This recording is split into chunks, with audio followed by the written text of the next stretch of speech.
we were in negotiations. Investing in real estate, they're winning, they're making money. What's up, everyone? Welcome to the Real Estate Educators Podcast, where we provide the education you can build on. I am your host, Kevin Amolsch. This has been such a fantastic and fun project, the podcast, because we're helping real estate investors and real estate educators. So if you're out there buying properties, you're a landlord, maybe you're fixing and flipping, or if you're out there providing content like our guest today, this is the podcast for you.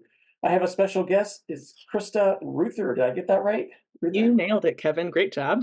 All right. Senior Education Content Manager is your title with TurboTenant. So you're out there providing content to landlords and tenants, and you really are out there trying to educate and help.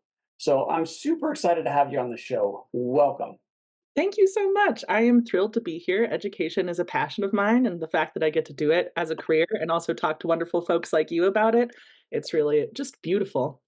Oh, that's amazing. So I don't know anything about you. I know I shared a stage with TurboTenant in Denver a few months back, but I was not able to attend any sessions that you guys were doing. So I don't know much about you or your business. So I do want to get into that, but let's learn about Krista first. So take me back. Who are you? How did you get involved in real estate to begin with? Well, I am Krista Reuther, as you mentioned at the top, and just nailed the pronunciation of my last name. Sometimes that throws people off. They try to call me a roofer, which no, not correct. And really, my career here at TurboTenant and my involvement in real estate education stems from being a really curious person. Back in 2013, I was in college trying to survive on ramen noodles, just eating them dry because I couldn't pay the water bill. And so I became a freelance editor. I said, hey, I will edit anything anybody needs. I'm the cheapest in town. It's a very big brag. But because of that, I was exposed to so many different industries and so many different types of projects. One specifically stands out. I was handed a proposal for a luxury commercial venture over in Jerusalem. These folks wanted to put together a really fancy hotel. So they were trying to get their investors on board, which meant I got to take a look at all of these numbers. And I was just blown away. I was like, wow, you could do this with real estate? And granted, I was young. I had no idea. Um, my family has never been involved in the real estate game. So that was really my first eye-opening experience where I was like, wow, there's a lot here, but like, how do you do it? How do you get all of these zeros and commas on an ROI spot?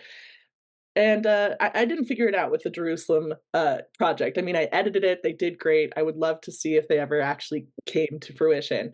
But from there, I just kept on seeking out pieces of information, both about real estate and just about what it means to have real estate investments.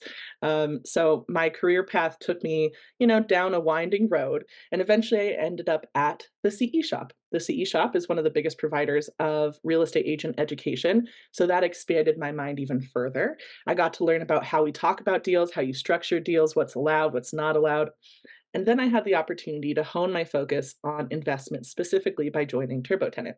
So now I am here. I head up our webinar program, which is a monthly series where I deep dive on a topic, things that landlords are asking about, so that they can be the best property managers and housing providers possible, and make sure that they're compliant with all the laws and the ever-changing landscape out there. Oh, that's awesome. What a cool story. So I got to dig into the Jerusalem thing because, wow, I don't think I've ever seen or talked to anyone that's been a part of a project like that. And I know that you weren't actually in it, but it's still pretty exciting. So tell me a little bit about that. It was so exciting. They were trying to build a giant hotel. I want to say what giant to me, granted, I was, in my early 20s at the time, but I want to say it was like 27 stories high. They were going to have a spa at the bottom of the hotel and then a very nice, like, rooftop situation, a pool and something else up there. Maybe it was a sauna. And the way that they pitched it was like, people are always traveling to Jerusalem. They are here for so many different purposes, but something that unites everyone is a sense of luxury and relaxation. Everyone wants to feel their best, no matter why they're coming here. So what if we provide that? And they were asking for quite a chunk of change for this endeavor. But in return, they were looking at like a multi-million-dollar return on investment over the course of, I believe, 10 to 15 years. And it was just remarkable. I'd also never edited a business proposal before. So getting into the legalese and making sure that I was providing them the best possible service as an editor, um, it really sparked a lot of joy. I liked digging into the meat of what they were proposing, and I would love to stay at that hotel if it exists. So hopefully Yeah, it's we not should perfect. we should totally look into this. Is this We like should. a thing? And then gotta go check it out, don't we? Yeah, I think we have to. I think that's mandated. So were they raising money then, or what were they trying to accomplish? Yeah, they were raising money. So it seemed like, from what I gathered, both researching their business and also going through the proposal, they had done smaller projects, smaller luxury hotels, kind of in that area, but also in Western Europe too. And this was one of their biggest projects to date. Um, why they brought in a wide-eyed, bushy-tailed editor from Denver, Colorado to try and help them, I'm not sure, but I think my lucky stars that they did. Oh, so you guys are local. Yes, yeah, you're in Colorado too, which is really fun. Yeah, our office is in Wheat Ridge. Where you guys office in? So our office is in Denver. We also have an office up in Fort Collins. TurboTenant was actually started there by a landlord back in 2015, I believe. His name is Sarnan Steinbarth. So we've always had landlords in the mix, and we're really proud to be here from Colorado. But you got a national footprint, right?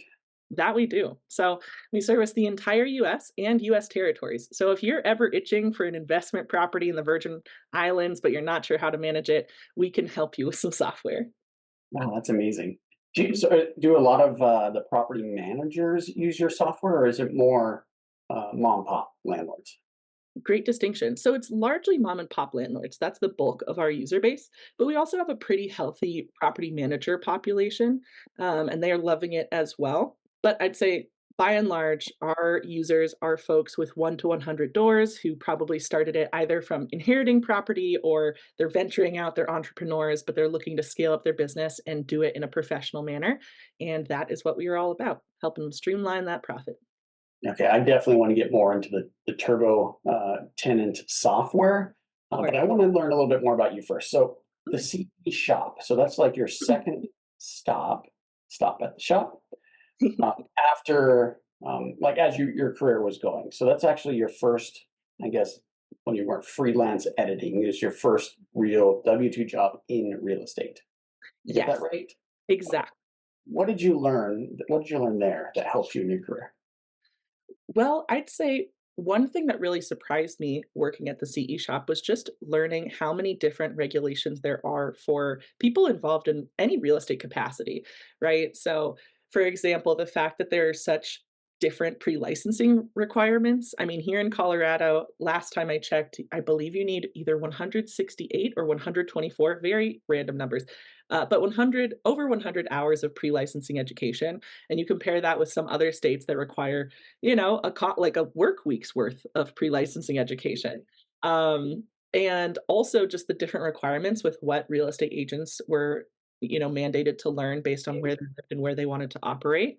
I also had the pleasure of putting together a really big list of real estate license portability rules. So, in common terms, I basically researched where you could have a license and then use that license in other states and what kind of requirements would be needed if you needed to go and operate in Louisiana.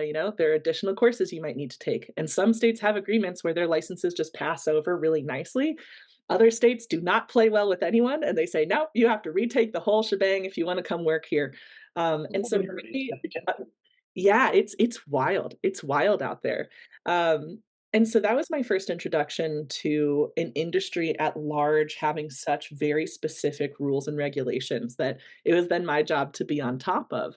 At the CE shop, I was an editor, so I had 5 writers underneath me whose work I was constantly reviewing. They were wonderful, but it was high volume. So it was high volume and high accuracy was needed for every single piece, which meant I got really agile at looking at laws and trying to decipher those and make sure that my customers understood what was required of them and could build really fulfilling real estate careers. So you love real estate, you can see it. Do. I do, and I really love teaching people. There's so much that folks get bogged down by, especially, when I talk to people who are aspiring real estate agents or aspiring landlords. a lot of them say, "I don't think I could ever do that. There's so much I would never know." And I say, "No, like, this is a game for you too. Like, we can break it down into the simplest terms. You can find a path that works for you, and I wanna help you get there." Because when you succeed, it fills my cup. I feel like I'm having an impact. You're able to do what you wanna do, and hopefully I can keep teaching you along the way. Yeah, and I tell people all the time, like, this is the only business I know that will make you rich no matter what. It's like it's guaranteed to make you rich. The problem is people don't stay in it long enough. Yes. Like a lot of investors want the big payday, so they flip a property, right? And they get their 30, 40, 50, maybe more $1,000 payday, and then it's done. Yeah. But the landlords that are in it for the long haul, they could just grow and grow and grow. And eventually it's very lucrative. Like it will make you wealthy. Yes. Yeah, it's all really a numbers game and being able to play long term, right? I know folks find success with various projects that are more short term, Airbnbs. Um, but at the end of the day, I am going to rest all of my confidence on long term plays because we see what happens with real estate values over time, right? Even when there are scary recessions or periods of uncertainty, if you stay in it for 15, 30, 50 years, you can really see your net worth just grow like crazy. And also, it's one of the best ways to build legacy. If you have a family you care about, if you have folks who are coming up after you and you want to make sure that they're set up after you're gone, having a piece of property is a game changer. And it's one that was never accessible in my family. So now getting to support folks and starting to build out my own stuff, it's been really exciting. Yeah, that's such a good point, the legacy piece. And, I've heard of and I've seen even my own clients, when they have a child, they buy a property and say, this is the college savings account, this rental house, instead of the 529s and all these different things, because they know real estate will actually get them there. Yes, exactly. I was just at the Limitless conference down in Oh, you Dallas. went down, you went down to that? Yeah, we went down to that. It was such a good time. I got to have so many wonderful conversations. Brandon Turner stopped by, and I also got to hear about part of his chat. I was working the booth while my boss, checked out the presentation. And something that he relayed is that when his daughter was born, he bought her a fourplex, because he said this exactly as you mentioned. This is going to be a part of her future. I'm going to finance it in a way where it'll be paid off in 18 years. So once she's an adult, she can decide. Maybe she wants to live there, maybe she wants to rent it out, maybe she wants to sell it. But can you imagine having that financial fortitude and getting to that point where your 18-year-old says, "All right, look at the future ahead of me. Look at anything that I could do because you had the foresight to get this set up at such a young age." And I know it's not easy for everyone to just go out and buy a fourplex for their kiddo as soon as they're born, but it's nothing wrong with striving for that kind of wealth and for that kind of financial planning. Well, and there's ways, and I'm sure you teach them on your webinars to acquire properties with very little money down. Now, when you leverage up, if you're assuming you're getting a deal that's profitable, right? That does rely on that. But when you leverage up, you could still create the situation where it pays itself off in 15 to 20 years and not have a lot of money into it. And that will enable you to have lots of kids Yeah. because you can buy lots of properties, right? Exactly. It's a win-win on every front. All right, so one last question on the CE shop. I haven't actually heard of the CE shop, but I'm not an agent, so maybe I wouldn't hear about it. But I do talk to a lot of agents, and they come to our classes and our webinars, and I don't know if you've experienced this, Krista, as well. But they don't understand investment properties really at all, and even down to the construction, down to even valuing properties. Sometimes, if you're looking at evaluating an investment, they don't understand that. And I always ask, like, what do you learn in real estate school? So tell me, what is the agents learning in the 100+ hours if it's not how to value property or look at construction?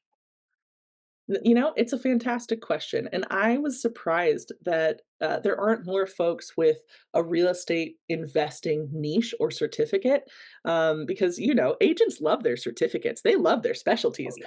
yet this is not a very common one, so we actually have quite a few resources at TurboTenant to help real estate agents who are looking to make this into their niche, because largely what they're learning in the pre-licensing stage, most, if actually all of them have to learn about NAR's code of ethics. So that is baked in. The hours kind of vary based on where they live for requirements, but understanding how to structure a deal fairly and also how to make sure that your compliance is met at every stage. That's a big portion of it.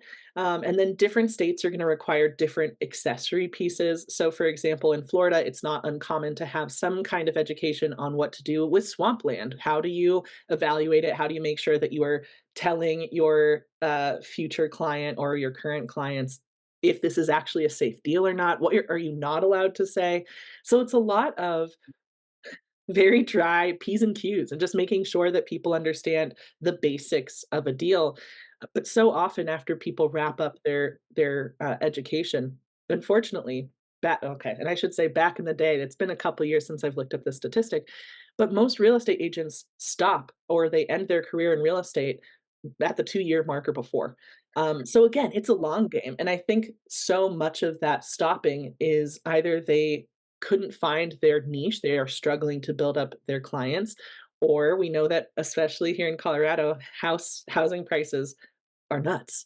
So all of these things come together, and it makes it really challenging to get past that 2-year hump, which is why I say work with investors. If you can start understanding what people are looking for with an investment property, if you know which questions to ask, you want to figure out, is this person trying to house hack? Are they going to live with their tenants? If so, there are probably a suite of features that you should prioritize for them versus someone who is looking for a first rental property, second rental property that is going to be completely separate. And there's a lot of opportunity for folks out there if they get creative and they start pushing into these niches. I agree with all of this. The thing that I'm thinking of when you say this, however, is the NAR settlement. I mean, obviously that's on the top of all of our minds. And when you say an agent should be working with real estate investors, I totally agree with you, by the way. That's maybe the easiest way to have reoccurring revenue in that business. Uh-huh. But it's harder now that you have the settlement, right? You gotta collect from whoever's going to pay it, but you got to disclose it. You got to have the agreements. What are your thoughts on that? The settlement is wild. I mean, I've been watching that case as it's played out, and I know there are still pieces being hammered out. I would say for agents, don't despair. I think really in the face of these changes and the status quo kind of going out the window with the split in percentage, what you typically get, you need to be really confident about the value that you're providing and be able to sell yourself now more than ever, right? Back in the day before the settlement, it was just like, well, of course you need a real estate agent. And you might have a handful of folks who are trying to do a for sale by owner situation. But a lot of them end up trying to pull in a real estate agent at some point when their house has been sitting on the market with no movement. Now, with this in play, you have to be able to say, okay, I understand that you have other options, that the split is different, that you can decide how you want to pay. But here's the value that I'm bringing to the table. Here are the deals that I've completed. And if you're working with investors, it's always healthy to say, this is, what the person is getting in rent now from this property that we found together, and really walk them through and help them see themselves as the hero in the story that you're writing with them. If you can do that, then you can still charge your fees, you can still pull them in and still provide a really remarkable service that leaves them satisfied and helps build up your word of mouth advertising. Yeah, I agree with everything. Don't despair. That's what I took from what you said. And look, for the listener, I agree with Krista 100%. In fact, I think it's going to benefit you. It's a little harder when you're brand new, but if you're in it for the long haul, as she described, you will come out ahead. And look, sellers are still paying commissions, and they're going to continue. It's just a little different on how you negotiate that. That's all. It's a little bit more transparent, which is probably appropriate. But not a lot has really changed, so don't despair. This episode is brought to you by Pine Financial Group. Pine Financial is a private lender specializing in short-term rehab lending to real estate investors. Got a property that needs some love? We can help. We are able to offer funding solutions because we raise private money from individual investors. With more than 15 years of experience, Pine offers passive investors an alternative that provides stability, consistency, and security to your portfolio. If you like real estate but want to avoid the ups and downs and effort, a Pine mortgage fund could be a perfect fit for you. Accredited investors will experience an 8% preferred return and profit sharing. Diversify your portfolio out of Wall Street and into Main Street with a Pine Financial Group mortgage fund.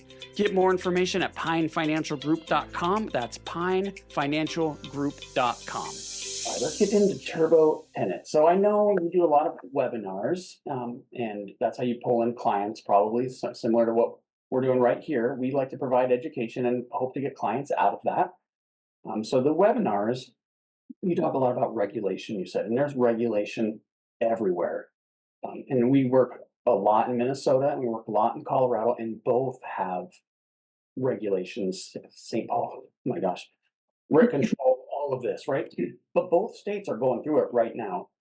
So are this type of stuff that we're going to learn if we attend your webinars? So what I do with my webinar program is I try and make it as applicable to people as possible. Since my audience is nationwide, I'm taking a nationwide view on most things, although I do hold in-person sessions. Just a few weeks ago, actually, we had an event where I went over the most impactful Colorado legislative changes since the latest session. So I love to do that when I can. But in order to help as many folks as possible, I really do try and take a broader view. So, for example, next week I am giving a talk on emotional support animals and ADA compliance. So, we're looking at it on that national level. And then there are spots where I will point out, hey, I want you to check your local laws because you might have specific stipulations on a city or county level that change the game a little bit for you that I want you to be aware of. Here's how you look those up. This is what you should be looking for. Here's how you communicate it if you do find something in there that is different than this national view I'm giving you. So what you learned from my webinar program, it's going to vary.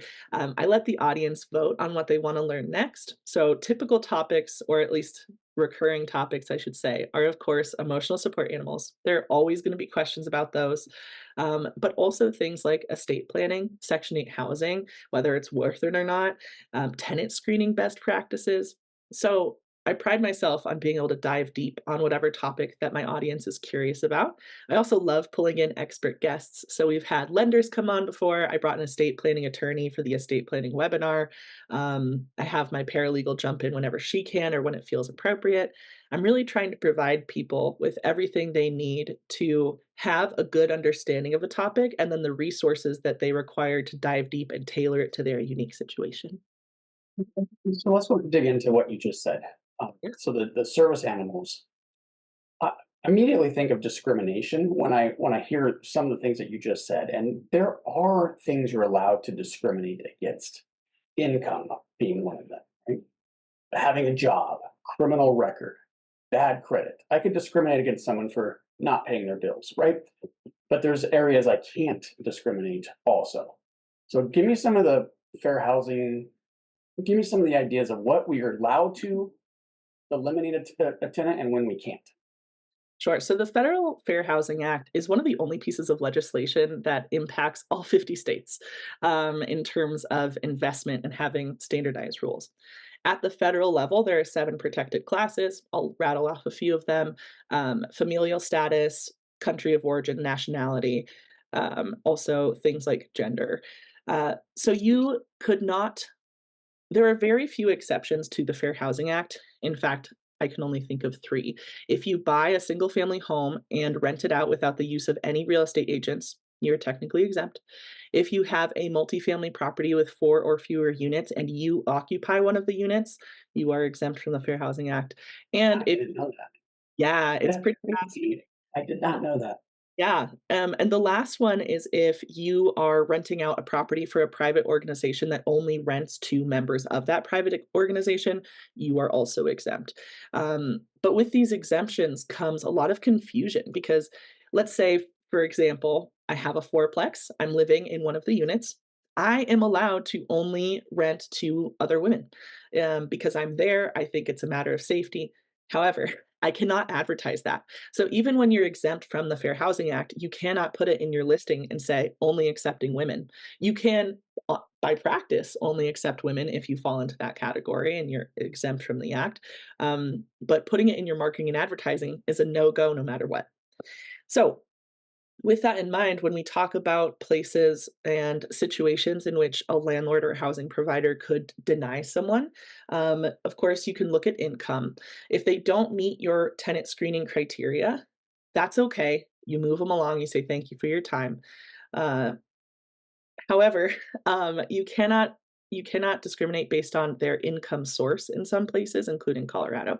So, for example, if someone has a Section 8 housing voucher or housing choice voucher, and they come to you and they say, "Hey, I wanna rent your property," and they meet all of your other requirements or most of your other requirements, you still need to consider them, because you can't just say, "Ooh, a housing choice voucher, that's not for me."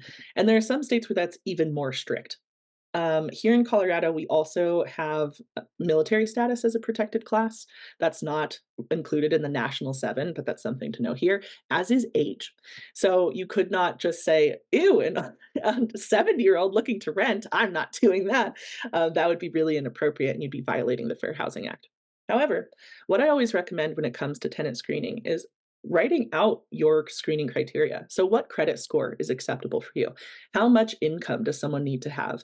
Are you going to accept someone who has an eviction on their history? And that's another one where you want to make sure state by state you understand your laws. Also, in several states, you aren't allowed to pull someone's eviction history. It's not going to be included in the tenant screening report. But by writing out your criteria and having it very clearly outlined, you can then say, okay, this is what I always follow. This is what I always do. And if someone comes by and they don't meet those requirements, again, thank you for your time. I'm going to keep going until I find the first person who meets what I need to move them in.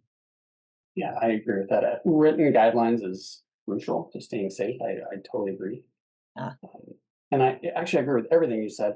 I also heard something, and tell me, maybe you know this, and I'm getting specific here because it's Colorado, but they were trying to make it so you can't discriminate against credit scores. So you mentioned credit, but is there something that's being proposed where you're not allowed to pull credit right now? Ooh, I haven't heard that for Colorado, um, but it's always possible that there are some murmurings about trying to make adjustments there. I think legislation would have a really hard time passing that. There are so many different landlord advocacy groups in Colorado. I know Amber Kelly she's a wonderful landlord up in northern Fort Collins. She's also a really active participant in No Carha, which is a fun acronym for a group up in northern Colorado of all housing providers. And they go to these legislative sessions and have conversations with the people trying to pass laws to say, hey, credit score is really important to me. Here's how I use it in my business. This is what I need you to know if you are going to try and pursue any kind of legislation about this. Um, which is a long way of answering your question. But no, I haven't heard that. I will Crazy. say, yeah, like If that's true, which I don't know. But what made me think of it is you said some states don't allow you to discriminate against evictions, which to me is crazy. Like if you have a history of getting evicted from every place you move into, why should I not be able to deny you for that reason? yeah, well, and what gets hairy about it is that you can't even pull the eviction report. So you wouldn't know unless you had a conversation with them. Or, and this is something I always recommend, utilize past landlords. Ask for references, right? Get their phone number, get their email. You can do a little bit of reconnaissance on your own and say, okay, it looks like Kevin has some properties. This is probably the right person. And then give them a call and ask, would you rent to this tenant again? Were there any outlying concerns when they moved out? Things that can give you more color to who the person was and how they've treated past rentals, because past behavior is an indicator of future behavior in many cases. You just have to be careful about making sure that you're giving people the opportunity to explain where they've been, where they're at. For example, evictions stay on your report for like 7 years. So if you were evicted as a 21-year-old and now you're 28, you've made a lot of changes, you have money, you've shown through your credit score or through your other references that you are no longer that irresponsible 21-year-old who couldn't pay their bills, then I think that shouldn't count against you forever, but it's worth a conversation. Now, if you have someone who's constantly getting evicted and it's clear that that is more of a pattern than a one-off unfortunate situation, at that point, it's probably a higher risk than you want to accept in your rental, and I would try and politely deny. You can just be vague and say, "Hey, I appreciate your time. We are not moving forward," if you have not pulled their tenant screening report and credit report. If you have pulled their credit report, you need to make sure that you are sending an adverse action letter. That reminds the tenant or the lead that they have the right to contact the credit bureaus if there are any discrepancies or inaccuracies in the report. If you screen with TurboTenant, we do this for you. So you don't have to worry about all the legalese in there and sending them the right information to get a hold of this proper credit bureau. We make it super simple and it's free for landlords. So highly recommend that. Okay, so we have about a few minutes left here. All right, but let's get into TurboTenant. So, what exactly is it? TurboTenant is the all-in-one property management solution for people looking to self-manage their rentals. Property managers are great. As I said, we have quite a few of them that use our platform, and we love that. However, they also cost 8 to 12% of your monthly revenue on average every single month. And if you are just starting out, or if you are looking to maximize your return, you probably want to keep that money so that you can either reinvest it or continue building up your profits. So we offer tools to help you do that by making it super simple to market your listing, find tenants, screen tenants. They can pay rent online through our platform. All of these things are free for landlords. We also have expense tracking, maintenance management. I mean, you name it, we either have it or we're building it. Because we have so many landlords, both on staff and users who provide their feedback, that we are constantly trying to just up level our systems to make it easy for people to not only streamline their business, but to be a great landlord by design. We have over 100,000 people using our platform and over 2 million renters. So because of that, we are able to offer a completely free plan, stays free forever. And we also have a premium plan for landlords who are looking for more resources or faster payouts, things of that nature. You said free for landlords. So Yes. your fees are coming from the tenant?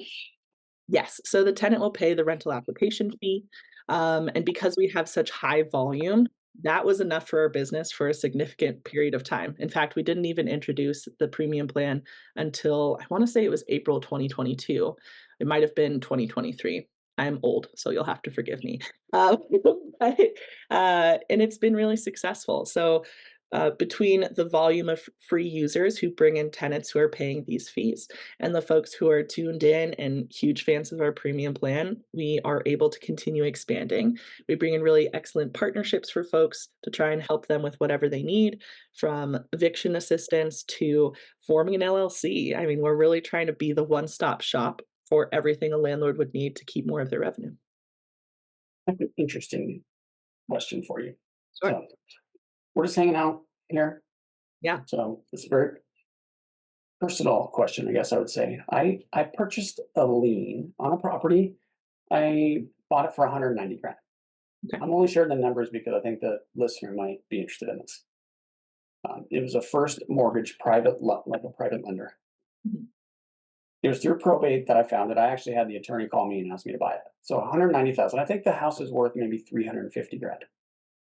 Um, she hadn't paid. She hadn't made a payment in 11 years. So I tried to work with her and get the note performing, and she just thinks she gets the house for free. So we're going through an eviction process now. I'm actually dressed a little nicer today than I normally am because I'm going to court to Oh, try to get this eviction wrapped up. yeah, What I haven't done in many, many years, Krista, is actually go all the way through an eviction. Normally, you get to this point and the tenant moves out. yeah. I think because of how much fight this lady has, I think I might be dragging her stuff out of her property.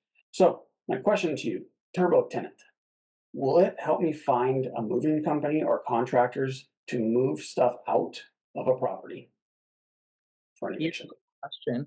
You know, at this point, we don't have movers, but you're not the first person to ask for vetted folks who can help out on the contracting side, whether that's to actually move people's stuff or to, fix a sink.